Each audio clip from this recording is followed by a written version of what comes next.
Welcome students, मेरे channel टेकी पावन academy में आपका फिर से स्वागत है। अगर चैनल पर पहली बार आए हैं तो चैनल को सब्सक्राइब जरूर कर लें। आज हम देखने वाले हैं मीनिंग ऑफ इकोनॉमी। इसकी कंप्लीट इंफॉर्मेशन देखेंगे कि इकोनॉमी क्या होती है और 4 सेक्टर्स ऑफ इकोनॉमी के भी हम देखने वाले हैं। हाउस होल्ड सेक्टर जिसे हम सी के नाम से जानते हैं, प्रोड्यूसर सेक्टर जिसे हम आई के नाम से जानते हैं, गवर्नमेंट सेक्टर जिसे हम जी के नाम से जानते हैं और फॉरेन सेक्टर जिसे हम x-m के नाम से जानते हैं। तो इसमें हम इकोनॉमी का डेफिनेशन भी देखेंगे और सेक्टर्स ऑफ इकोनॉमी भी देखने वाले हैं। तो चलते हैं वीडियो पर। सबसे पहले हम देख लेते हैं मीनिंग ऑफ इकोनॉमी। इकोनॉमी क्या होती है ये देख लेते हैं हम। Economy is the system under which we study all economic units like consumption, production, distribution etcetera.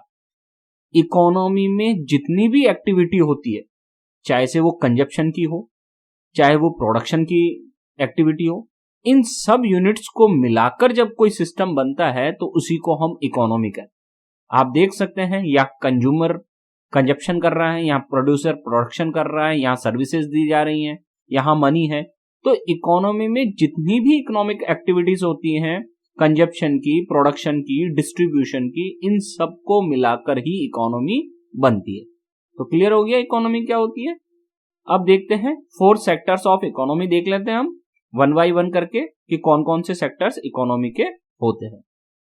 तो देखिए सबसे पहले नंबर 1 हाउस होल्ड सेक्टर जिसे हम सी के नाम से जानते हैं। It includes all consumers of final goods and services. जितने भी गुड्स एंड सर्विसेज, ध्यान रखना हमने केवल फाइनल गुड्स एंड सर्विसेज ली है, इंटरमीडिएट जो गुड्स होती हैं उनके कंजप्शन को नहीं इंक्लूड किया जाएगा। ठीक है, जितनी भी फाइनल गुड्स एंड सर्विसेज के जो कंज्यूमर्स हैं उनको हाउस होल्ड सेक्टर में इंक्लूड किया जाता है। इसीलिए मैंने यहाँ एक फैमिली की फोटो ली है जो रिप्रेजेंट कर रही है किसको, कंज्यूमर्स को। It is also called consumer sector, और इसी को कंज्यूमर सेक्टर के नाम से भी जाना जाता है। The household sector is also owner of the factors of production. ध्यान दें, हाउस होल्ड सेक्टर ही जितने भी फैक्टर्स ऑफ प्रोडक्शन होते हैं उनका ओनर भी होता है, चाहे लैंड हो, लेबर हो, कैपिटल हो। ठीक है, इन सब का ओनर कौन होता है? इन सब का ओनर हाउस होल्ड सेक्टर ही होता है। सेकंड नंबर पे हमारा आता है प्रोड्यूसर सेक्टर जिसे हम आई के नाम से जानते हैं। ये क्या होता है producer sector I? It includes all the producers, जिसमें फर्म हो गई, यूनिट्स हो गई, कंपनीज हो गई, फैक्ट्रीज हो गई, farmers producing in the economy. ध्यान रखना आई का मतलब इन्वेस्टमेंट भी होता है और प्रोड्यूसर सेक्टर उसी को रिप्रेजेंट करता है। सी का मतलब कंज्यूमर था, ठीक है, या कंजप्शन था। तो देखिए प्रोड्यूसर सेक्टर में क्या आता है। प्रोड्यूसर सेक्टर में जितनी भी फर्म्स होती है, यूनिट्स कह लो उनको, चाहे कंपनीज कह लो, चाहे फैक्ट्री कह लो, इवन फार्मर्स भी प्रोड्यूसर सेक्टर का ही हिस्सा है। ये नहीं कि फार्मर्स को अलग रखा जाएगा, फार्मर्स भी प्रोड्यूसर सेक्टर का हिस्सा है। और आप देख सकते हैं यहाँ एक फैक्ट्री में प्रोडक्शन हो रहा है, यहाँ इधर फार्मर्स की मैंने फोटो ली है। ये रिप्रेजेंट क्या कर रहा है कि ये सेक्टर कौन सा है, प्रोडक्शन करता है, और प्रोडक्शन वाले सेक्टर को ही हम प्रोड्यूसर सेक्टर कहते हैं। For production these take factor services, land, capital, labour etcetera from the household sector. और ये जो प्रोड्यूसर सेक्टर है वो प्रोडक्शन के लिए लैंड कहां से लेता है, कैपिटल कहां से लेता है, लेबर कहां से लेता है, ये सब फैक्टर्स ऑफ प्रोडक्शन वो लेता है हाउस होल्ड सेक्टर से, क्योंकि हाउस होल्ड सेक्टर ही इनका ओनर होता है। फिर नंबर 3 आता है हमारा government sector G. Government sector G क्या होता है? Under this government contributes to the economy. इस सेक्टर में गवर्नमेंट कंट्रीब्यूशन करती है इकोनॉमी में। अब गवर्नमेंट 2 तरह से कंट्रीब्यूशन करती है इकोनॉमी के लिए। पहला देखिए, a government as a consumer. Government contribution पहले में गवर्नमेंट एज ए कंज्यूमर के रूप में क्या कंट्रीब्यूट करती है इकोनॉमी में, देखिए this item includes expenditure incurred by the government on final goods and services. Government as a consumer, government क्या कंज्यूम करती है, जितना भी वो फाइनल गुड्स एंड सर्विसेज पे एक्सपेंडिचर करती है उसे, उन आइटम्स को हम गवर्नमेंट एज ए कंज्यूमर के रूप में रखते हैं। For example expenditure incurred on canteens, public health, law, army, security etcetera included in the government as a consumer.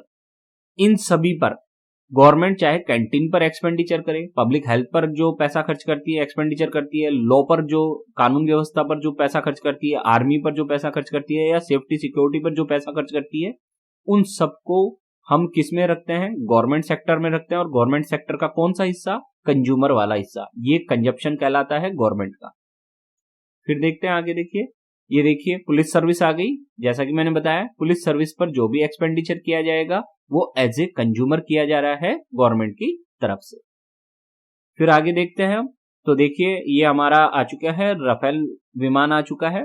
और सेफ्टी सिक्योरिटी पर या आर्मी पर जो भी एक्सपेंडिचर किया जाएगा वो भी गवर्नमेंट का एज ए कंज्यूमर ही एक्सपेंडिचर माना जाएगा।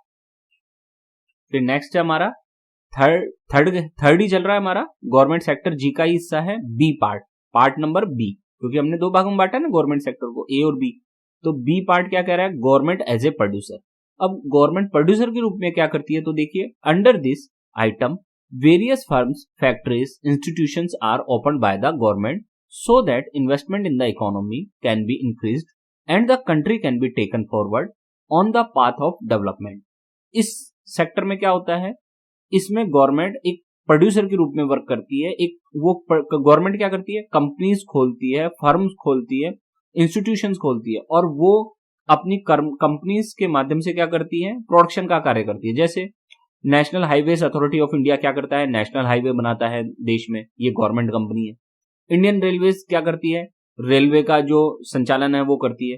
तो इस तरह से गवर्नमेंट एज ए प्रोड्यूसर भी वर्क करती है, प्रोडक्शन का कार्य भी करती है, सर्विसेज देने का कार्य भी करती है। अब आप देख सकते हैं ये है नेशनल हाईवे इंडिया का। तो ये कौन बनाता है? National highway authority of India, NHAI ये बनाती है। आप देख रहे होंगे कुछ वर्षों में हमारे देश में काफी अच्छे नेशनल हाईवे बन रहे हैं। तो वो इसीलिए क्योंकि गवर्नमेंट एक्सपेंडिचर कर रही है एज ए प्रोड्यूसर। ठीक है। फिर उसके बाद आप देख सकते हैं हमारे देश में बुलेट ट्रेन के प्रोजेक्ट भी चल रहे हैं, मेट्रो ट्रेन के अलग अलग प्रोजेक्ट्स चल रहे हैं। तो ये भी एज ए प्रोड्यूसर गवर्नमेंट का क्या है? एक्सपेंडिचर है। फिर आगे देखते हैं, लास्ट सेक्टर है हमारा फोर्थ नंबर का, फॉरेन सेक्टर, जिसे हम X-M के नाम से जानते हैं। X-M का मतलब क्या होता है? एक्सपोर्ट माइनस इंपोर्ट के रूप में हम इसे जानते हैं। It is also called the rest of the world sector and the external sector. इसी को rest of the world sector या एक्सटर्नल सेक्टर के रूप में भी जाना जाता है। It includes all the imports and export of one country with other country. और फॉरेन सेक्टर में जितना भी इंपोर्ट है और एक्सपोर्ट है जो हम अदर कंट्रीज के साथ करते हैं उसको इंक्लूड किया जाता है। ध्यान दें, भारत जनरली जो हैंडीक्राफ्ट वाले प्रोडक्ट्स है उनको एक्सपोर्ट करता है, और जो टेक्नोलॉजी वाले प्रोडक्ट्स है इंपोर्ट करता है। हो सकता है फ्यूचर में ये चीज चेंज हो और हम कैपिटल गुड्स वाले जो चीजें हैं उनको हम एक्सपोर्ट करने लग जाएं। तो ये थे 4 सेक्टर जिसे हम 4 सेक्टर्स ऑफ इकोनॉमी कहते हैं। उम्मीद है आपको ये छोटा सा वीडियो अच्छा लगा होगा और आपको टॉपिक क्लियर हुआ होगा कि 4 सेक्टर्स ऑफ इकोनॉमी क्या होते हैं और इकोनॉमिक का मीनिंग क्या होता है। चैनल अच्छा लगा हो तो स्टूडेंट सब्सक्राइब जरूर करें।